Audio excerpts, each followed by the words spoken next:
Good to go. Good evening, morning for me, everybody, and welcome to Capital Conversations, episode 8. For those of you who don't know me, my name is Faya Webb. I kind of joined a mastermind about a year and 3/4 ago to learn about real estate, learn about investing, increase my network, and figure out how I can make my money work for me. It was one of the best decisions that I made because prior to that, I was a little hesitant to getting into real estate as far as investing options for myself. I did the usual live in a place, move to another place, rent it out, finally sold all of those and was down to 0 doors. But within that year and a half, I was up to 100 doors after increasing my network, learning about how to do real estate. So started an investment company called Leaving a Legacy Investments to help other people do exactly that. And here we are now with the monthly webinar, giving out all the good tools and advice to help everybody learn how to get into real estate investment and to recognize that you may be in a better position than you think you are financially to get started. I have my co-host Brianna with me, and I'll let her introduce herself. Hello, I am Brianna Peters, and I have a company called Soul Investor Co., where we help you create mind freedom by investing in your soul and time freedom by investing in real estate. And just as Faya kind of said, we joined a mastermind amongst a few other people too, to help us learn about real estate investing and what all that entails. So obviously there's lots of ways to go about it. We are learning as you're learning. So we started this series. So as we are learning and going along, that you guys can follow along with us and you can keep going at our pace and learning with us. And so, yeah, that's what we're here to do. And today we have a special guest and her name is I just muted. I said we have a special guest named Abby Dean. I'm so sorry for the technical difficulties. Apparently, I mute myself. But anyway, so Abby is 300 doors by 30, and she is going to focus on house hacking 101.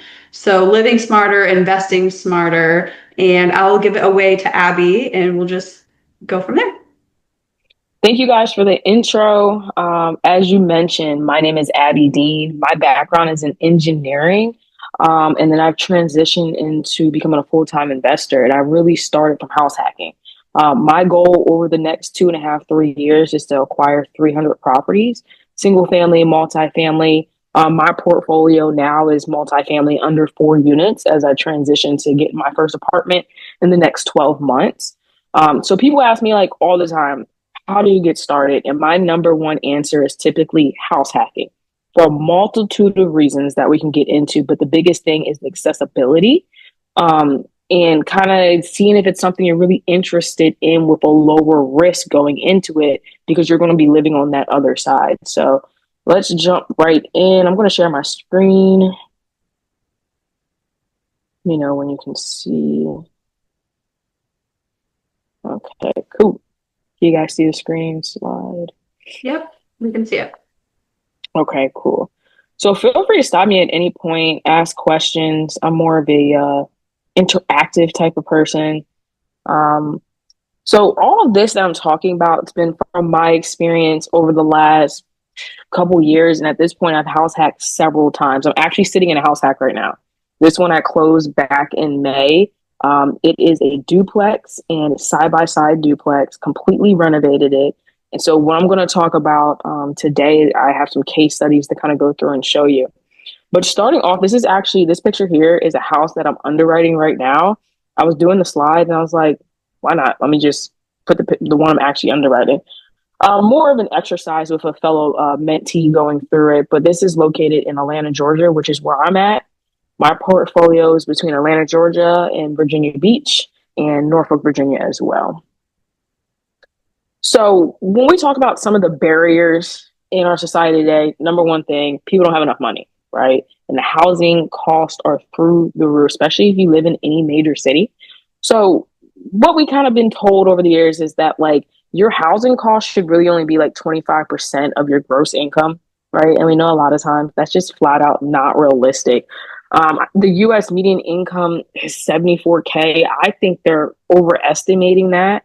I know in Virginia, the average income is like 45. So you're talking about 4,500, $6,000 a month people are bringing in.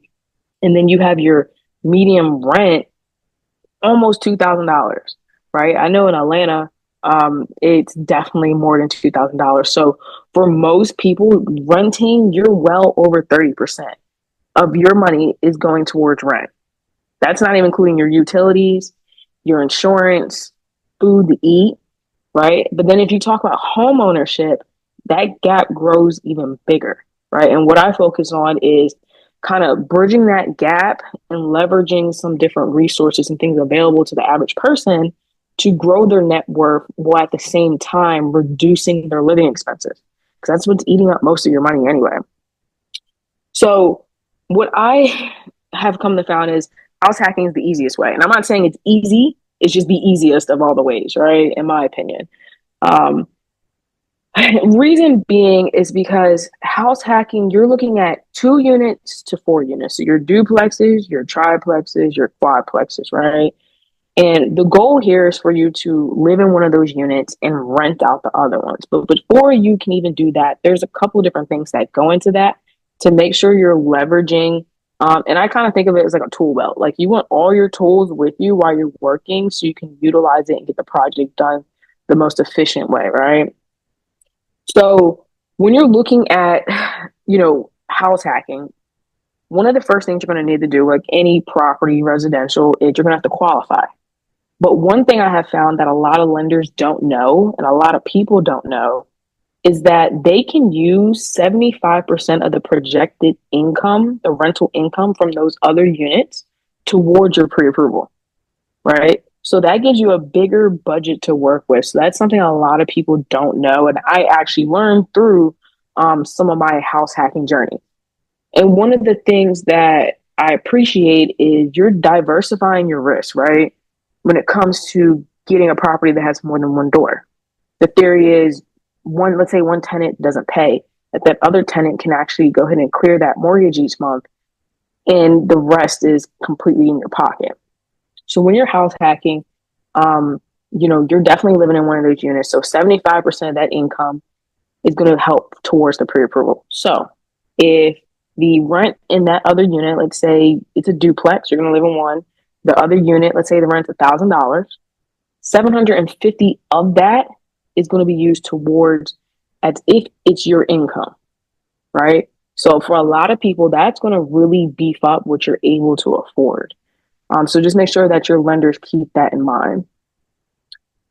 One of the things that is obviously really key is the financing, right? And when it comes to multifamilies, anything under 4 units, so 2 to 4 units, you have a couple different financing options, but there have been some that I have found through working with like at least 30 lenders at this point that make the most sense. Because what we're trying to do is get in the door for lower barrier of entry, right? So we're looking at our FHA loans or conventional loans and VA loans if you're military. But at the same time, we don't want a property that's already renovated, right? We want something that needs a little bit of work so we can build that equity in, right? So what I have found through trial and error, FHA loans typically don't work on these multifamilies unless they are in pristine condition. And with that comes, it's probably going to be really expensive. So, okay, the next step is conventional loan, 5% down. Conventional loans I have found to be a little more flexible in terms of the type of property. And what I mean by that is you go to a triplex, needs a new roof. Roof doesn't have any holes, but it's dated. It's getting towards the end of its useful life. Most of the time, an FHA loan is not going to go through on that. Sometimes VA loans are kind of the same ball game. They're more stringent, right? The bank at the end of the day is protecting their interests, and that's part of it. Conventional, you can get away with quite a few things. So for example, on this property, duplex in Atlanta, Georgia, conventional loan. I need a new roof. I needed all new plumbing. I needed all new electrical. Foundation completely shot. I'm talking about French drain, re-support, every 2 feet, we're doing 16-inch rebar, encapsulating, like a lot of work. Now, I'm not saying it to go that drastic, but we're trying to find those properties that have a middle ground of they need work to where you can build the value in, but you can also get approved for a traditional loan, like a conventional loan. Now, let's say you don't want to do the 5%. You're like, Abby, I still want to do 3.5%. That's a couple $1,000s out of my pocket that I might not have. We have other loan options, right? FHA 203K. The point of the FHA 203K is to take a property that has those problems that I just described, going to wrap those renovation costs into your actual loan. Does that make sense? Okay. So things like structural repairs, everything I just named, plumbing, electrical, HVAC, cosmetic. So you can get the house at a better price point, 3.5% down, and have your renovations included in that loan. Now, the reason why I don't personally do FHA 2 or 3K loans is because your lender is controlling your renovations. A lot of times they're controlling the draw schedule to your contractor. And from my experience, when you have more hands in the pot, things get messy, right? The good thing about a 2 or 3K loan, if you're someone that does not have a lot of renovation experience or real estate experience, your lender has your back, right? They're not going to disperse funds to your contractor until that contractor passes an inspection, right? So it's another person kind of guiding you through the process. But keep in mind, you got to pass an inspection. That's more money. You have to deal with the city. You have to get permits. So there's pros and cons to both. Another one is a home style loan. Home style loan is the same process, right? Take a property that needs a little bit of work. We're willing, the bank, to back it up with a renovation budget for you, working with a licensed contractor. So my go-to on any of the house hacks I've done is actually just a conventional loan, right? I have found that, like I said, this house, able to get in the door at a really good price point, and need to do the work itself. And that's where you're going to build your equity, right? In doing the work and adding value to that property. But if you're someone that's like, I don't want to do any of that, I hate renovations, I have no idea what I'm doing, I would go the FHA loan route. Yeah, Angela. So, question. So, do you find properties driving around the Atlanta area? You have a team of realtors that you now work with. You have people that know your buy box. So, how does that, like, how do you actually find the property? And then, So I have multiple ways, right? Definitely partner up with a realtor that knows what they're doing, preferably one that's an investor, because they're going to have access to the type of properties that you're looking for. So in this bottom left, this is actually the picture of the property that I had bought, right? If you look at it, you can see the ceilings, ugly popcorn stuff. You can't see it too much, but in the kitchen, the foundation's actually bowing. Need updated stuff, old copper pipes. You kind of need to gut the kitchen cosmetically. And the other pictures, the other unit, can't see it as much. Jacked up foundation, no smoke detectors. So that deal got brought to me from a realtor that happened to be an investor. And what I like all my realtors to do is set me up on an automated kind of mailer to where I say, hey, I'm looking for multifamilies, anything 2 to 4 units. Anything in this area, I give them zip codes, and we'll talk about that in a little bit. Send me, automated. So as soon as they get listed, I get an email sent over to me a couple times a day. And that's actually where this property came from. It was on that email. It was actually on market. They had just dropped the price. It was the type of property that nobody really wanted. It's a piece of crap at first. But I mean, in the course of like 30 days, the value of that property has doubled. Jenny, what's up? that's good stuff. I think Jenny house hacked before too. So what is really cool about these type of loans is because it's still residential, so it's under 4 units, you're able to qualify a little bit easier, right? Using government-backed loans. So that's why your entry point's at 3.5% and 5%, 0% for VA. I know someone in Norfolk, Virginia, house hacked, duplex, made it Airbnb, retired. Like, this is real stuff that you can actually implement into your life. Do you ever Any use questions in the chat? creative financing? What was that? I'm sorry.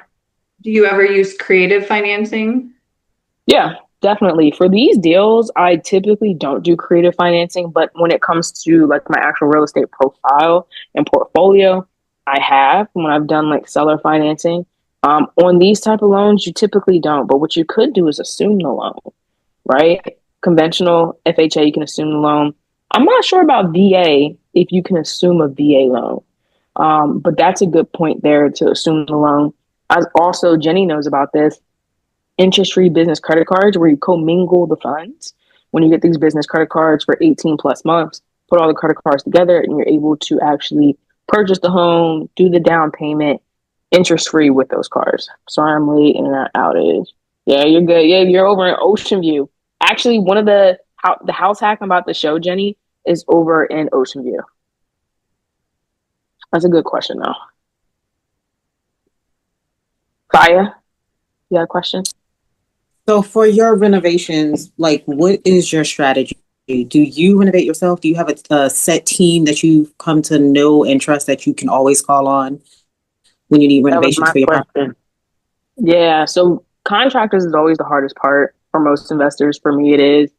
I mean, at this point, I have systems and processes that I have put in place. So I typically don't do the work, right? Like the most you're going to see Abby do is paint a front door. I'm not, it's just not a good use of my time, quite frankly.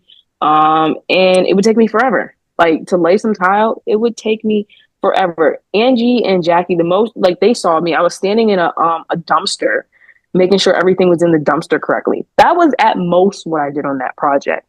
Everything else I'm doing is administrative inspections, making sure people are following my processes and procedures, checking behind workmanship type of thing. Versus my contractors, they have a contract that they're given that shows examples of things you should not do. Literally, it says it. If you do this, you will not get paid. Don't do this. Then I have a sheet that says examples of good workmanship you would get paid for, right? And a lot of times I'm finding my contractors through other investors, Facebook groups, right? So I'll go on Atlanta Handyman Facebook group, right? And I'll say, this is what I need to get done. I price everything out to my contractors. Hey, this is my price. Before they even step a foot in the door, are we relatively in the same ballpark, right? Thumbtack, Craigslist, TaskRabbit. Shoot, what else have I used? Yeah, I kind of get everyone from everywhere. And then my guys that have stood the test of time, obviously I keep them very busy. Like I have a tile guy. He is in and out on these projects, right? Did I answer that question? Yeah, I know on my first condo, I did like all the work myself, which is how I know I don't want to do it like as part of a strategy for multiple properties. Like I did a really good job, but it took me forever. And yeah, I probably wouldn't do a good job. I'm gonna be honest. Like if I tried to paint something, I would probably get I'm over it. Like I have ADHD you wouldn't pay yourself? No. Why would I paint myself when I could pay my guy $1 a square foot to paint the house and he'll be done in a day and a half? Yeah. Right. Yep. If Abby does it, go ahead. Quick question. So foundation repairs terrify and scare most people. I love them. So can you share more about, if it's appropriate right now, how you address those sort of foundation issues and what's too much to pay for something like that? Can you help more with that?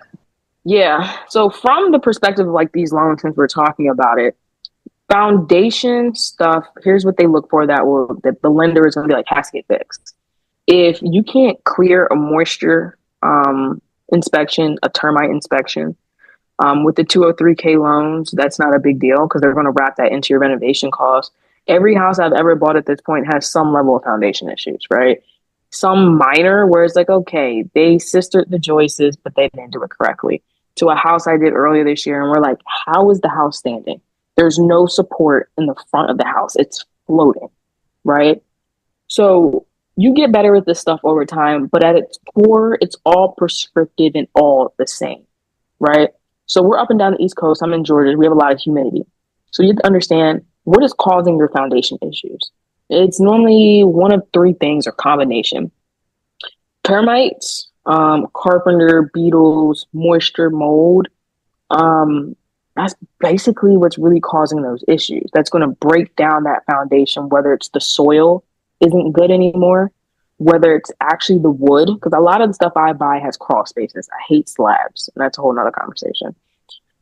So there's moisture sitting down there and it's rotting out the wood basically from underneath the house, inside out type of thing. The gutters sometimes can put water into 100%. the house. Yeah, 100%. Yeah. Or the slope of the house where it rains and all the water's just sitting there on your foundation. That's typically what I see is the root cause of any of the foundation issues. It's just moisture.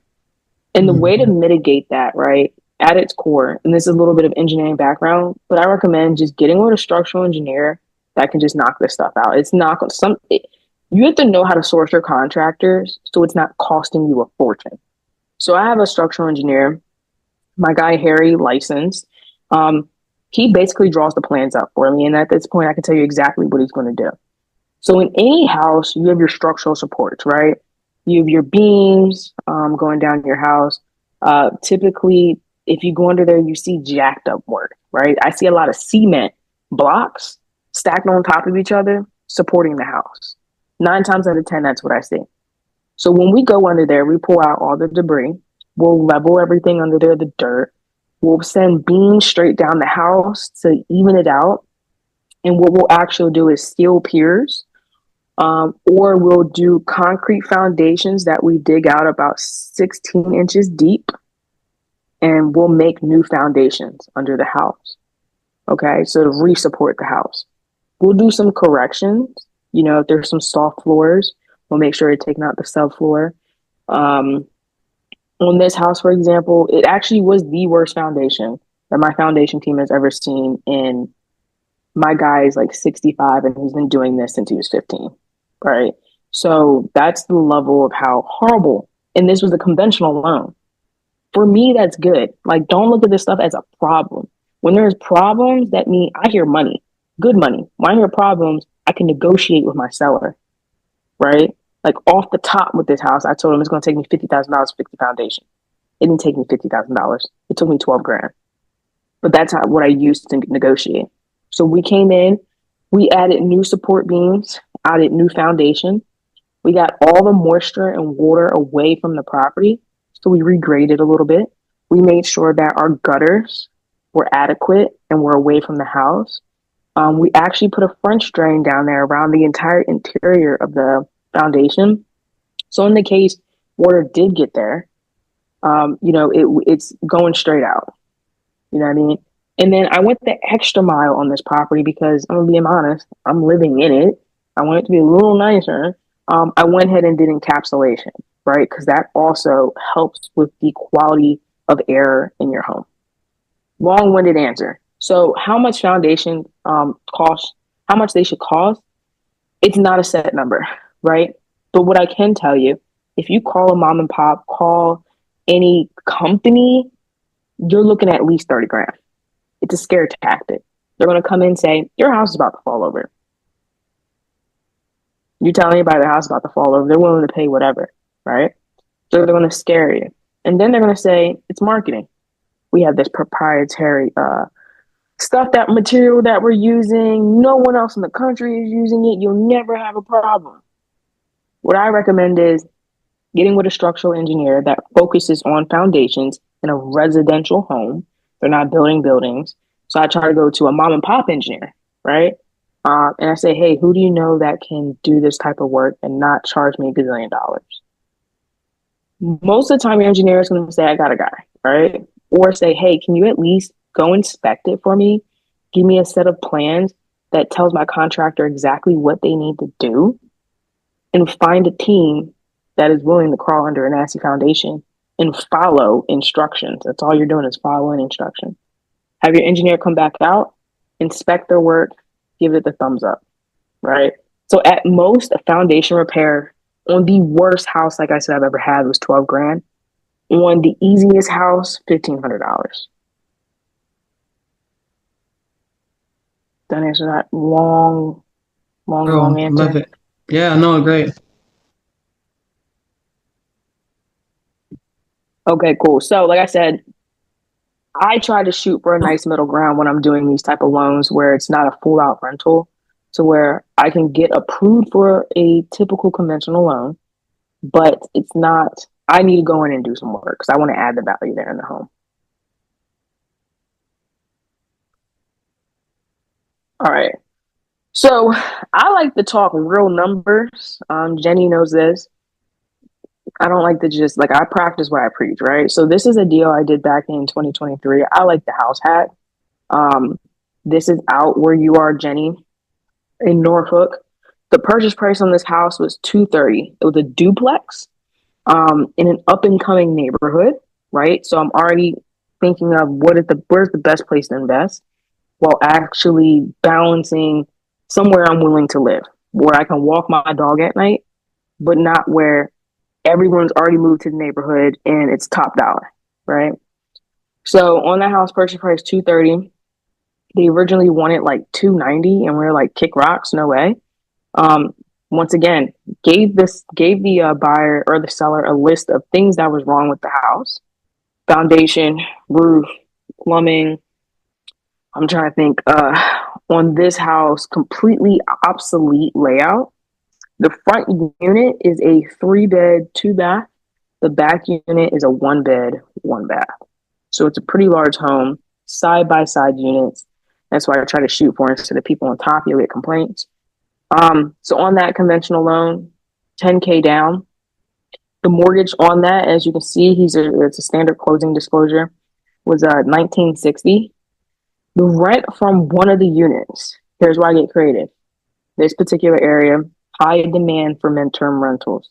I went and furnished it at IKEA, got tenants in there that are staying for 6 months, travel nurses that actually traveled together, so they stayed in the 3-bed, 1-bath. That one unit, you can see down here in the bottom left, we're telling the truth, each month was bringing in $2,800. So in that one unit, I'm covering my costs and then got money in my pocket with me living there, right? So when I did move out, the back unit did the same thing, furnished it, and that back unit brings in $1,600. So my front unit, $2,800, back unit, $1,600. Conventional loan. This is not rocket science. And I couple this with the BRRRR method, basically, where I lived in the property, house hacked it, lived there for 6 months to a year, move out, rinse and repeat. Obviously, this is something that kind of probably works better with someone that doesn't have a large family where it's a big transition.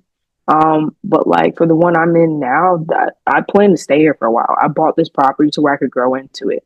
So we have multiple floors on this one, for example, multiple rooms, multiple bathrooms, and I have a tenant on the other side. But same thing applies to this. If anything, I think this deal is better than this one. But where's this house at? This is in Atlanta. Nah, this one's over in Norfolk, Virginia. The one, where are you at now? I'm in Atlanta. So you house hacking the house in Atlanta? Yeah, I moved out this house like a year and some change ago, and I'm house hacking in Atlanta. Okay, got it. Same thing applies. The house me and Jackie saw, you sold that already? Yeah, that one was a flip. Okay, that was the flip. Okay, got it. I just want to clarify for everybody. Okay, so you're house hacking now. You live in one part, and then someone else pays down the mortgage. Exactly. So the point that I'm getting to is that you're trying to reduce your living expenses while you're building up your real estate portfolio, which then allows you to save up money, right? So then you can then go and invest it. A lot of these properties, this might be my next slide. We'll talk about that a little bit on what to do. Like, what does your next steps look like after you do this, right? So you did the financing, you did your renovations, you moved into one side, you have a tenant on the other side. You're either living completely free, maybe you have to kick out $200. Maybe you're coming in, if you're a little creative with it, where it could be a midterm rental or a short-term rental, maximizing the potential rental income on that and getting some more money in your pocket. So first question everybody always asks me, well, what about the tenant? Like, I don't want them to know I'm the landlord that own the property. I have personally never ran into that being an issue, right? And reason being is because I don't tell them I own the house, Like, everybody be quiet. Don't tell them you own the house. I introduce myself as the property manager, which is true. I am managing the property. And I have clear boundaries in place with the tenants. For example, they don't have my personal number, right? I use like a Google Voice number for all my tenants for a lot of my business stuff. And I keep it professional at the end of the day. A lot of the tenants, they do their own thing. I never see them. You know what I mean? I literally never see them. I do my thing. They never see me, right?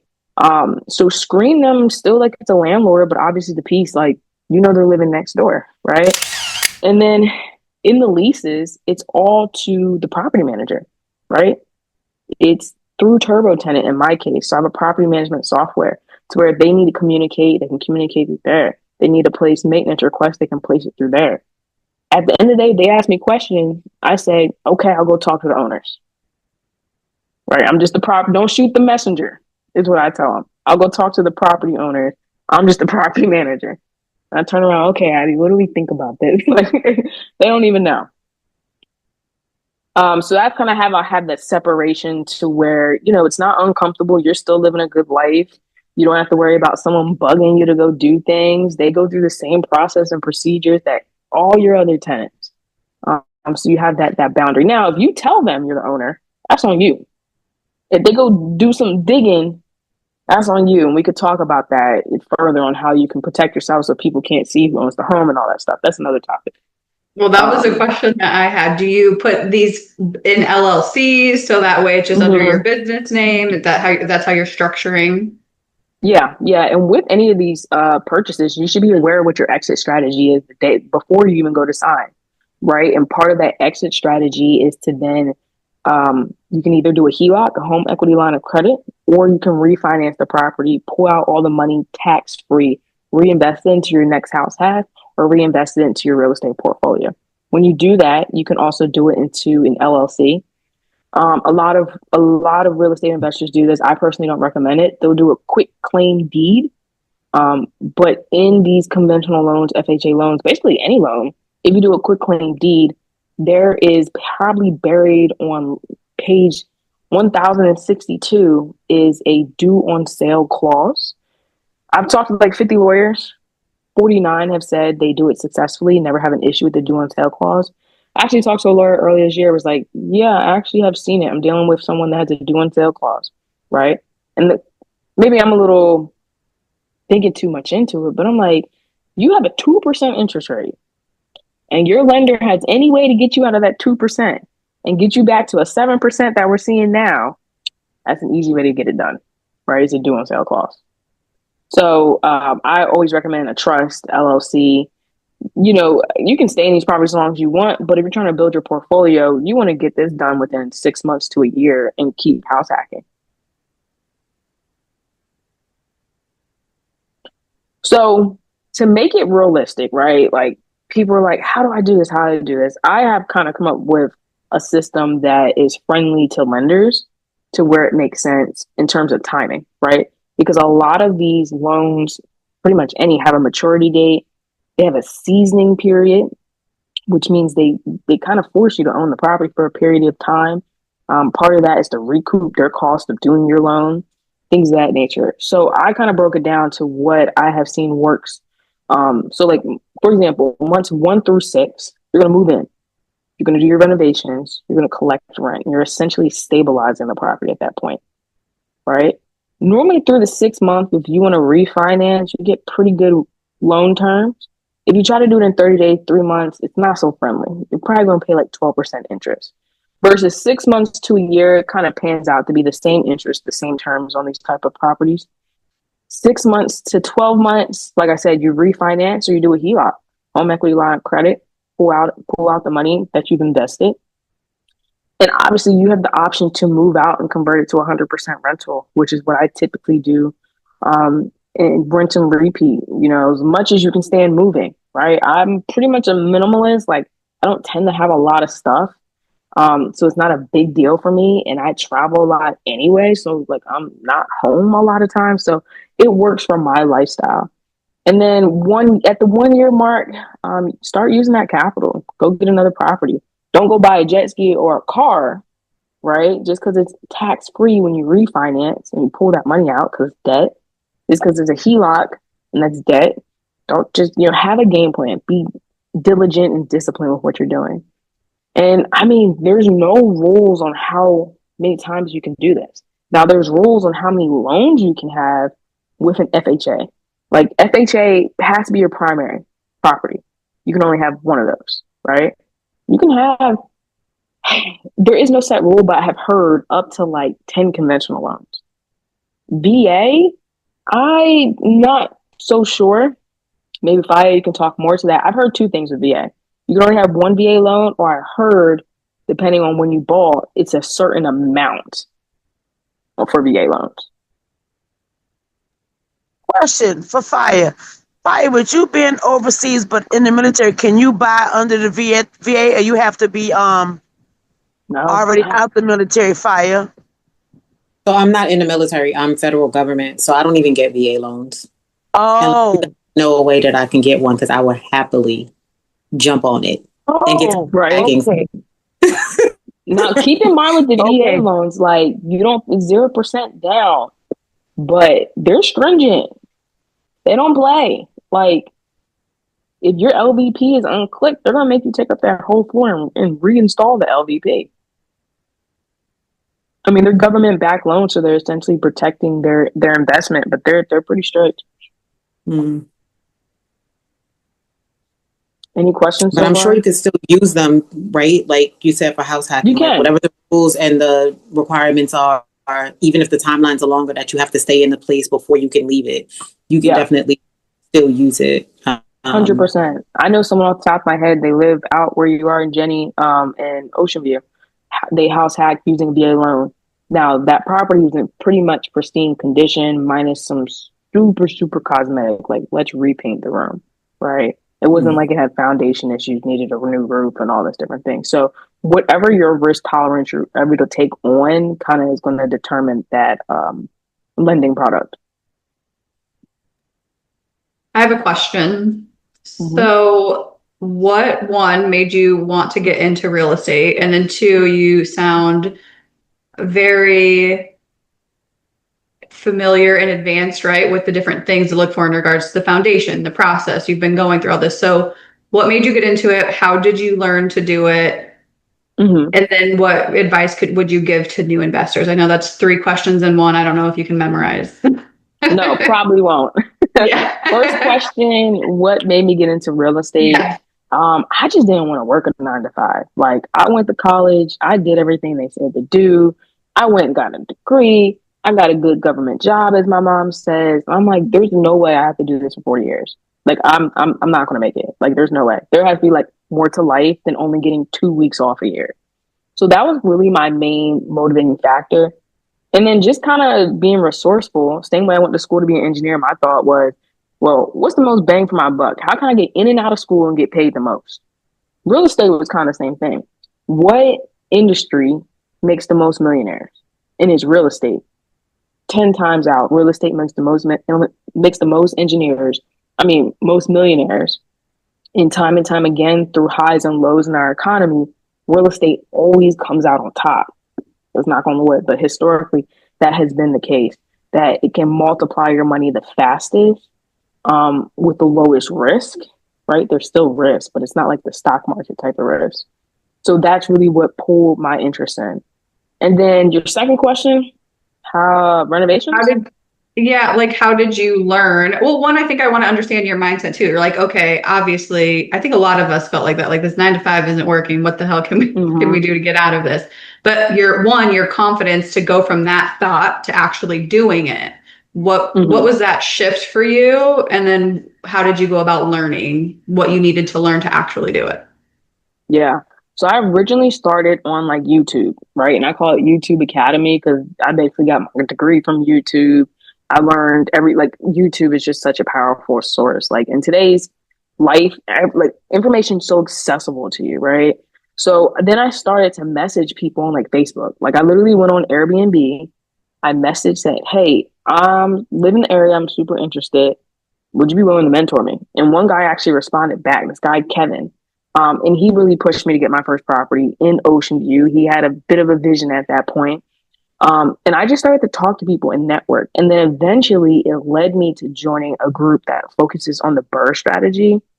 And I joined that group early 2023, end of 2022, somewhere around there. And basically you get in the room with the right people that have the right knowledge. And from there, I have skyrocketed, right? Like I really took my time in learning the process. They taught me the process. And then boots on the ground, a part of it is just doing it. Like, dang, this is crazy. I'm actually going to go do it. I remember the first time I wired money for a closing, I was like, this is insane. People do this all the time. You know, I felt like I was in like a Denzel movie, like wire 20K to account XYZ. Like, I was like, this is insane. And over time, it just starts to become muscle memory, right? Like you do it enough. And I'm not saying I'm an expert on plumbing, electrical, HVAC, but I know enough to be like, yeah, that doesn't look right. I know what questions to ask in the renovation process. Like if we're going through my foundation guide, okay, what materials do you guys think you need? How long do you think it's going to take you? What issues maybe run into? At what point, I kind of call it the critical breaking point in renovations. And I identify where are we most likely to fail. When we knock down the walls, we don't know what we're getting. Once we get past that point, I start feeling pretty good. Like, all right, we're in the clear. I look at the budget. We got budget left. Things like that. Really just YouTube, connecting with the right people. That's how I met Jenny. That's how I met Jackie. Getting in the room with the right people that have already done it. I don't see any sense of repeating people's mistakes. You know what I mean? And that's basically why I network, is to learn where people went wrong, how they're successful, and try to replicate that. So with your advice, you said, right, learn from other people. What advice would you then give to new investors, like to avoid any costly mistakes for them, etc.? Right off the back, you're going to have to get a mentor, and you're going to have to get with a group of people. I'm part of the BRRRR Invest Academy, is where I learned a lot of my renovation. You can't do this by yourself. This is a team sport. If you do it by yourself, you're going to make mistakes that you 100% don't have to make, right? And it comes at a cost, whether that's a $1,500 mistake or a $60,000 mistake because you bought the wrong property. It's going to be at some level. And then also the opportunity cost. The time that you just spent racking your single brain on how to fix something and do something, you could have been farther and probably made more money if you would have done it in a group setting with a mentor. So, question. Mm-hmm. So, me and Brianna live in South Florida. We're so maxed out. Yeah. I mean, can we invest with you if we had some extra capital? How does that work? If I had, say, 10,000, say, okay, Abby, I trust you. I'm gonna send you 10,000. Just give me, what's the normal return you give somebody? Is it 2x return? Is it 12% interest? How someone has some capital to give you? How can they work with you? Because in South Florida, I don't know what me and Brandon are gonna do here in South Florida to find a unit. It must have to be a crack house. It must have to be a crack house, like a creek. My first house was a crack house. Yeah, but we don't even have them in South Florida anymore. I was going to say, you better turn that thing into a palace. Listen, all the crack houses. I think there's some down the street from me, Angela. We can walk some. Brandon, but they all cost 500,000. No, like million. 500,000. Million. It's crazy for a little shack. Yeah, I've seen it down there, and I'm like, this is crazy. So the first thing I would recommend is like sourcing your own deals by going straight to the owners. Right? That's a whole another topic on how to do that. But like you said, Angie, like you come to me, I want to understand what your goals. What are you trying to accomplish? Right? Don't give me your last 10,000, right? I want to know what you want to accomplish. Hey, I have this extra funds. I'm looking to retire. I don't want to be involved. I get some people like that, or some people really do want to be hands-on. For my investors, I mean, I really line the deal up with what they want to accomplish, right? I have folks that are retiring out of the military, and they're like, I'm about to pay a lot of taxes, right? And we talk through, okay, what makes the most sense to limit your tax liability and you're essentially pay less taxes than you have to legally. I'm just gonna put that, we're not doing anything illegal, guys. And then I also have investors that are like, hey, I have this amount of money. Okay, I have a bird coming up. I have a flip coming up. I can get you 2 to 3 times back, right? So I go based off of what the person's goals are and what deals I have lined up that make the most sense. My goal is retirement. As you know, these hoodlums in the school system. Retirement. Okay, got it. Yeah, I like you how have you to said tell you don't me. want somebody's last money. That's a good perspective because Mm-mm. some people will try and take everyone's right. Right. I like how you said that because you want to make sure you have enough money to be comfortable. Not someone's last money. They stressing you out to a certain Yeah, degree. exactly. And at that point, it's like, okay, maybe we need to teach you. If you're working on your last, I mean, there's other ways out there to, start building up capital that isn't so hands-on, like buying a property, there's wholesaling, things like that. To where maybe it's more about teaching you how to do that stuff to build up your capital. And then I do have investors that are like, I have an excess of funds. I don't want to be involved. Cut me a check and I'm good and I'll keep reinvesting. Right. I have a guy where I'm like, okay, we're back early, sending everything back to you, keeping him with good communication. He's like, Abby, honestly, just roll that into the next deal. Right. Like he's that hands off and that confident. He loves the returns he gets, especially when we get them in early to him to where he's like, I'll keep going. How much do you want? Type of thing. Okay, so you do pool investors for 2 to 4 units. Yeah. Okay. Didn't realize that. Now, when it's my own property, no, because there's all types of rules on that where they have to like write this letter and do all this different stuff. This is more in realm of like straight up rental properties, burrs, flips, multifamily deals, like commercial, more than 4 units. If you want someone to give you it can't even be a loan on these type of properties. Like I said, this is just learning over time with lenders. It has to be a gift. They literally have to say, I'm gifting this person. They won't allow you to essentially have a double loan to purchase a property like this.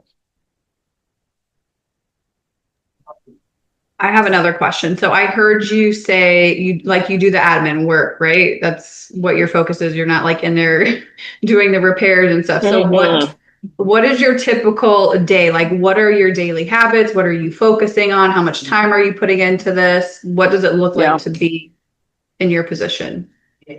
So it depends on the day, right? Because I'm a full-time investor, but I'm still an engineer, right? And then I have students that I mentor. So it's a combination of things and really just depends on where that project is. At this point, I have a pretty good team and I've trained up someone over the last year to be my boots on the ground, right? So I've trained her to where she can understand, okay, we're doing electrical today. If they go to Home Depot and she get a text about what type of hey, can you approve this contractor's purchase? She can look at it and say, okay, the contractor's doing this. That purchase makes sense. Okay, she'll send me videos and pictures. She's able to kind of troubleshoot things. A lot of times, all the time, I'm only paying contractors out for labor only. I provide the material. I source the material, have the material on site for them, make it super efficient. But I'm doing the same thing in every house for the most part, right? Like I'm doing the same paint, same finish, same brand, same handles, same cabinet. So I'm streamlining my systems. That way it's simple and I can replicate this across an entire portfolio. That makes a lot of sense. Duplication. Like at this point, Jenny knows this secret. Like when we paint, we're doing one sheen and we're spraying. Most of the time on the ceilings, they want flat. Then on the trim, they want gloss. Then on the walls, we have eggshell. You have 3 different paints in your house. That takes a long time. We're doing all eggshell, top to bottom. No one ever noticed. It's actually had a painter in the house doing the accent wall. And I asked him, I said, hey, did you notice anything different in here? He's like, no. I'm like, what finish do you think the ceilings are? He's like, flat? I'm like, no, it's eggshell. That's someone that's a professional and does that all day, every day and didn't even notice. So how did you get your systems in place? This was just something you did from the very beginning. It's something that you learned as you went. Definitely learned as I went. It was not this cute and pretty at first. And then also I'm pretty much quick to fire. That's something most people know about me. Like if I'm hiring, I'm asking a bunch of questions. We're walking through. I'm putting you in different scenarios. Okay, so how do you do this? I'm acting like I don't know nothing. You tell me, and they just talk. I'm like, yeah, that's not going to work. That's not how we do things, right? This is definitely over time, but like I said, I got with a good group of people that have been doing this for a long time. I joined the Burr Invest Academy. Shout out to them, and they taught me everything, how to streamline my process. And then from there, I put my twist on it, right? Like I do midterm, short-term rentals. That's kind of another beast, but I'm basically capitalizing on my asset, how much rental income I can bring in. That answer that question? I know. Who else has questions? Anybody else? I don't know, but I'm looking at this pitfalls to avoid. And let me tell you, I did a house hack down here in South Florida. And getting too friendly with tenants, this one my sister always gets on me about. And I wish I had not told them I was the owner. Because it's like, you don't have my rent money, but I see a new car. You don't have my rent, like oh my God. Like, I'll be honest, I don't even get into all that. Not that I don't care, but at the end of the day, it's none of my business. We have a contract and a financial obligation in place. When I'm house hacking, they don't know I'm the owner, but I'm the property manager. So my responsibility to you is to have a safe and habitable property. Your responsibility back is to pay rent on time. That's not really negotiable. I'm working, Abby. I tell you, I'm like, girl. So let me tell you what I did to her though. So first of all, so her rent is due by the 1st through the 5th, right? So it was on this $75 late fee.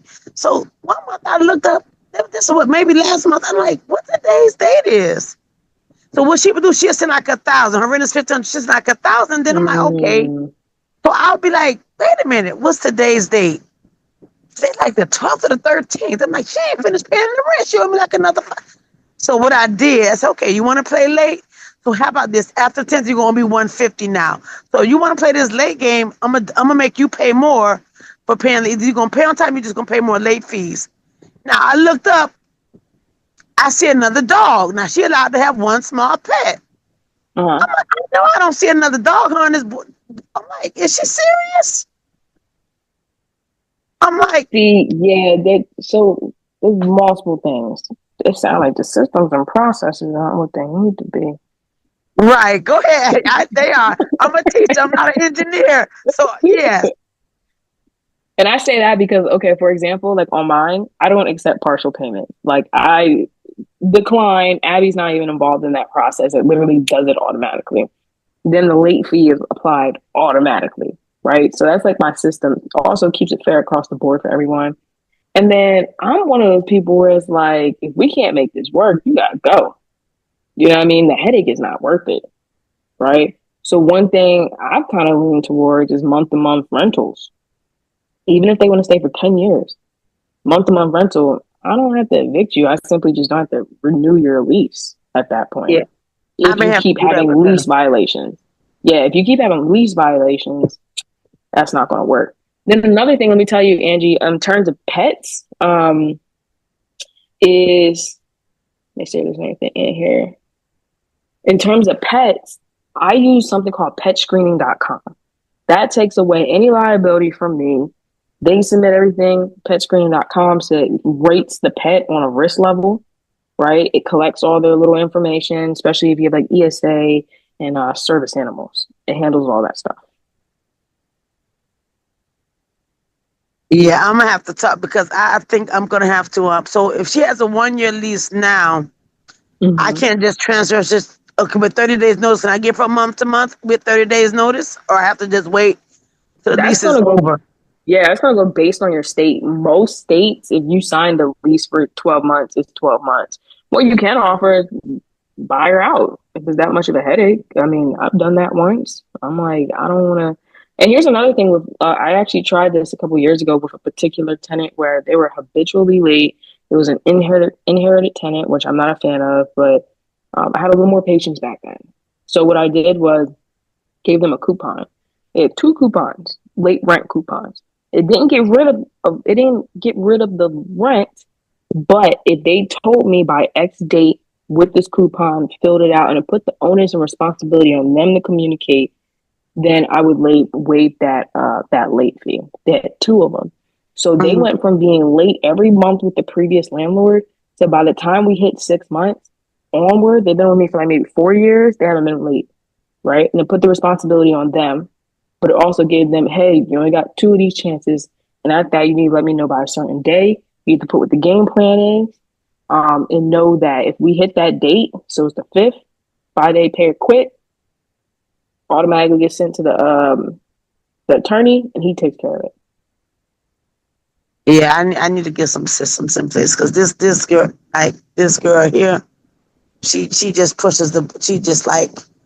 But I don't think what I probably think is that the aggravation of having her go, but sometimes it may not just be because I gotta take probably 2 months to get it back. Like say contractors in South Florida difficult too. Oh my gosh. Yeah, they are. I'm working on getting a couple good trustworthy guys. I've been doing some small jobs. But he's not reliable. Like you say, he come and he don't come. So it's like, it's rough in South Florida. It's rough everywhere, contractors, to be honest. Man, you could pick up a paintbrush and a hammer and call yourself a contractor. There really is no barrier of entry. And there's no penalty for them. So but I'm like, man, yeah. So that's part of like some of the pitfalls that we just talked about. Getting too friendly with your tenants. Like obviously you want to be nice, right? But you don't have to tell them all your business. You know, a lot of times it's a venting session. And I'm pretty straightforward when it comes to that stuff. Like, as much as you want to be friendly, being friendly doesn't mean you have to give people taking advantage, right? And all this is clear in the lease. None of this is a surprise. And then some of the other pitfalls I've found with any type of renovation, it doesn't matter the type of investment, house hacking, buying in low demand areas just because the house is cheap. You're going to have issues. You're going to have tenant issues. You're going to have issues with contractors getting their stuff stolen. So there is, different methods to not buying in low demand areas. But I just caution people, just because it's cheap does not mean it's good. You want to buy in areas that are growing. Their demand's growing. They're appreciating. People want to live there, jobs, things of that nature. And then understanding your repairs and capital expenses, right? Like, got a brand new house. That you just renovated. Let's say the roof was good to go, but in 3 years, you're going to have to replace that roof. So projecting for the future. And then soft costs eat people up. Ooh, I see this more times than not. Soft costs eat people up. Renovations are taking longer than you thought. Now you have to pay for a mortgage. Now you got to pay for taxes, insurance, cut the grass, utilities. Georgia Power is insane in the summer. Now you got to pay $400 utility bill for a vacant house. Yeah, so that's some things you need to keep in mind as you're going through this process as well. I think that is, action steps. So basically you get pre-approved, get with a lender. I vet your lender. The same way we vet our tenants, vet your lender the same way. Ask them, have they done these type of loans before? How did that turn out? What were some of their lessons learned? Don't just let them sell you a dream. You're going to have to run your rent versus mortgage numbers. How much is rent in the area? How much is the mortgage? For properties, yes, you're going to be living there, but it's still an investment, right? That's why we're here, to grow our net worth over time. That's why we're house hacking. So make sure you're looking at, okay, would a tenant enjoy this? I don't like taking baths. I like showers, but I know I need a bathtub in these houses, right? So even though I'm going to live there, I might have to suck it up for the year or two that I live there and there's a bathtub. But I'm a walk-in shower type of person. So that's what I mean, kind of balancing the act of this is an investment, but this is your home. So for example, here, I've done some nicer finishes and I probably would in just a straight up investment home, to be honest. But I didn't go too crazy, right? So I know I'm only here for a period of time and a tenant's going to be living here after me. And then definitely save for reserves, right? Like, let's say you're a first time landlord, first time you're house hacking. Maybe it's going to take you a little bit longer to get a tenant that you like in there. And not like an emotionally like, but that fits your tenant profile, credit score, all that good stuff. And then other than that, if you want to connect further, you can follow me on all social, 300 Doors by 30. You can also email me or shoot me over a text.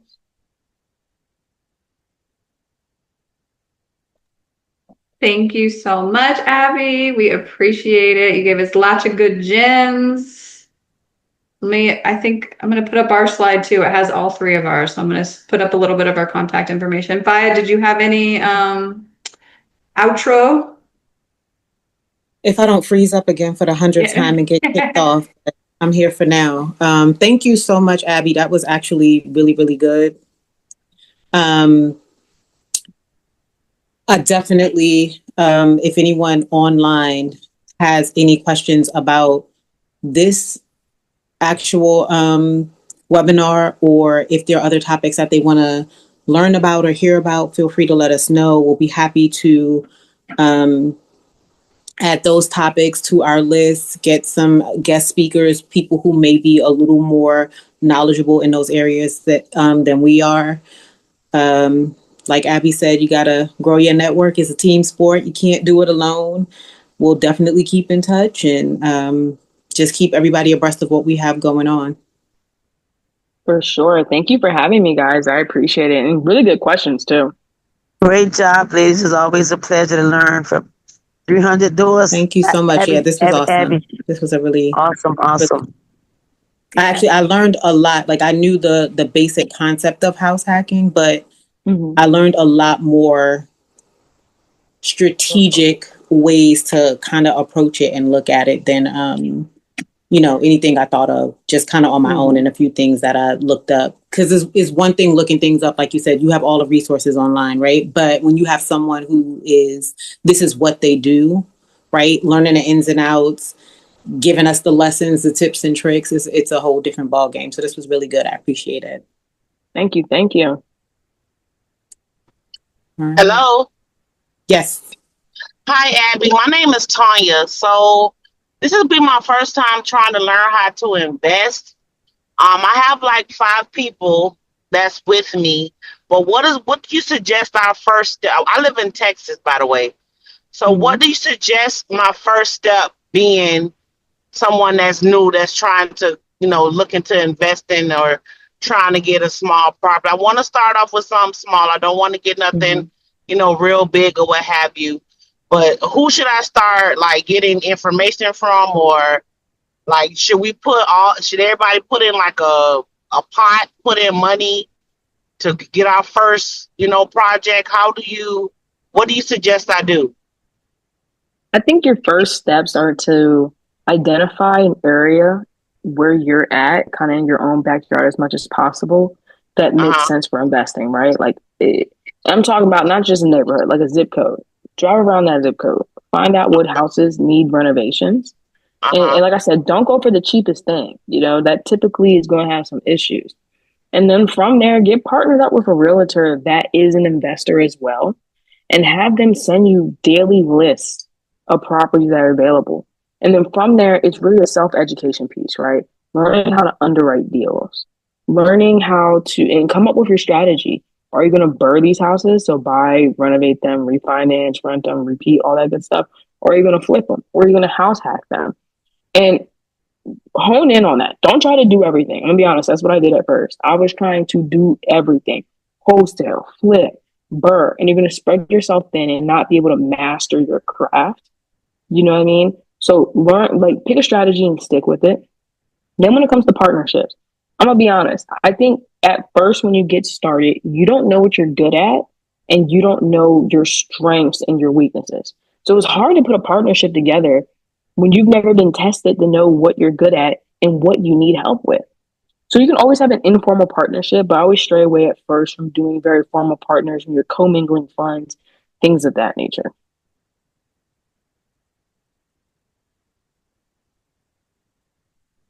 Hope that answered your question. Yes, thank you. So Tanya, do you all trust enough? So Abby, you don't recommend like an LLC for them to set up an LLC together? That would be moving too far ahead. I mean, you can, people do, but it's like you just got started. Well, do you know what you're good at? Do you know what you need help with? I mean, that's the point of a partnership. is to bring people together that sharpen areas that you have a weakness. And if you've never gone through this. Now, if the partnership is strictly monetary and financial related, there's other ways to accomplish that to where you guys aren't married to each other and you can go in on a property. You know what I mean? I would definitely talk to your CPA and attorney about that. There's some ways where, you know, it's just about a financial thing, right? Like we're just going to put the funds together to purchase this house. You know, I think with partnerships, people, my honest opinion is people rush into them too quickly. I think they are 100% useful. I think that they're good when you're trying to scale and it makes sense. But right out the gate, you got to learn what areas you need help with and then find a partner based off of what you need help with.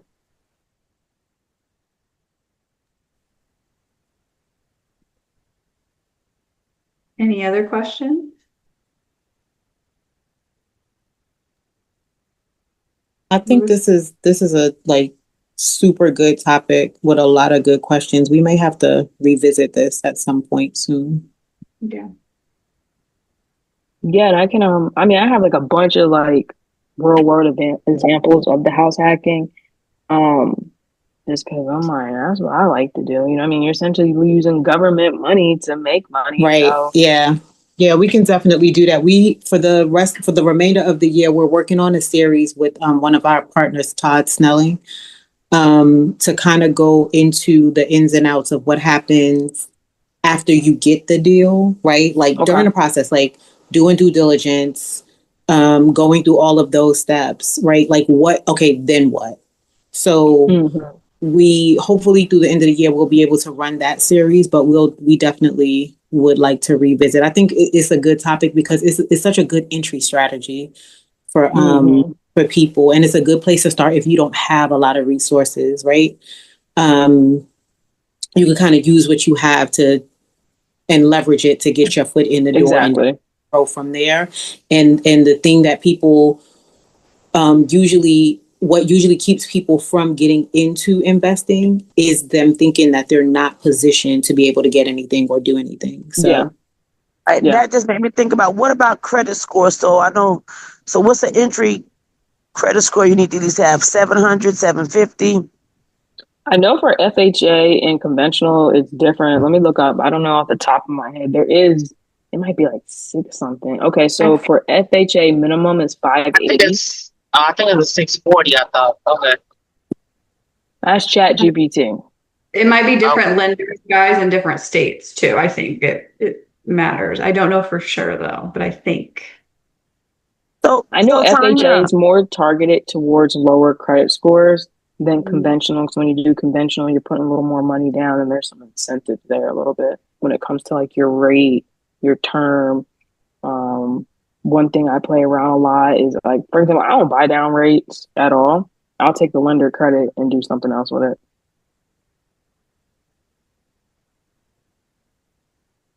Okay. All right, ladies, y'all have a good night. Great stuff. Abby, I sent you the information. We'll stay in touch. Okay. Let me know what's going on for Sunday. All right, Tanya, thank you all for joining. Tanya, thank you for joining. Like I say, try and get your friends on some of the calls. The more you guys listen, the more you learn. Yeah. It's a learning curve. We'll push out the recording. Send the link for the recording for people to see, and then hopefully that'll attract some more people to come as well. You got Tanya. Tanya's my cousin. She moved to Georgia, Texas. I think she was on one of our calls with Brianna. Brianna, you and Tanya were on a call together. Me and Jackie were doing our webinars.